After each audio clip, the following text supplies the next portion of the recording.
How are you all going? You're back with Jono for another quick math lesson. Today we're going to learn how to do equations in the exact same fashion that we've been practicing, but what happens if there's variables on both sides? So we know the goal of equations is to get the letter by itself. We're trying to find out what x is equal to without any other things on that same side. But sometimes you're going to get given an equation where we've got letters on both sides, which makes that a little bit more confusing.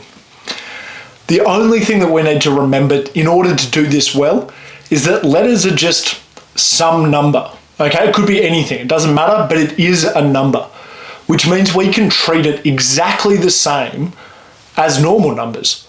So we can plus, minus, divide and times them in order to move them where we want them to be. So as long as you're just treating them like any other number, you're going to be totally fine with this lesson. So our goal is exactly the same. We want that letter by itself, but the first thing we've got to do is get the letters onto the same side so we can simplify and collect like terms before we move on to the next step. So in this example here, we've got an x on both sides. We've got 7x plus 5 is equal to 3x plus 1. So we can't do anything, we can't collect these like terms until they're on the same side. But because we're just treating x like some number, I can move this plus 3x onto the other side. So the way that I would move plus 3 by itself onto the other side is I would minus the 3 across.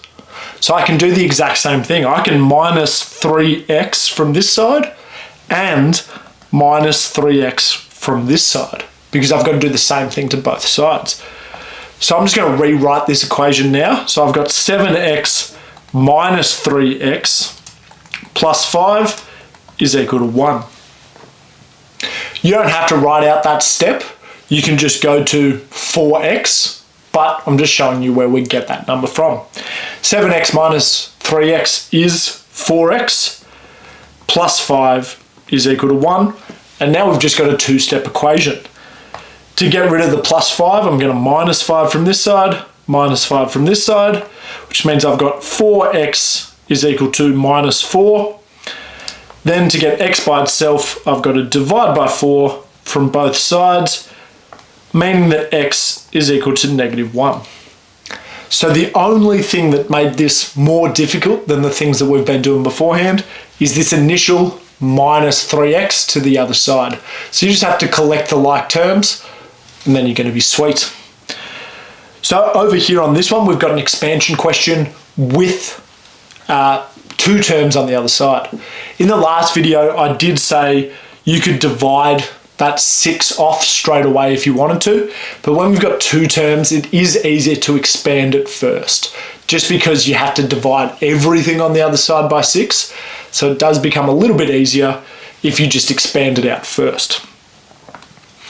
So that becomes 2y minus 2 is equal to 6 times 3y plus 6 times 1, which becomes 18y plus 6. So here we've got a decision to make. We can move the 18y in the exact same fashion that we did last time, but that's going to leave us a negative number on our left-hand side.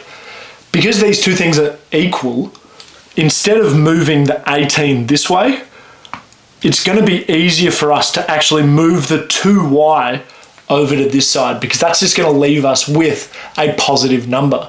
So that's something I'm always looking for, because it's going to save you work, right? You're going to have to do less if we're just dealing with positive numbers. This time I'm also going to collect the like terms without the letters at the exact same time. This is just another time-saving hack, because instead of doing up here this step, then this step, you can do that in one go straight away, and it's just going to make your life way easier. So here I'm going to minus 2y over to the other side. So both sides are going to get minus 2y.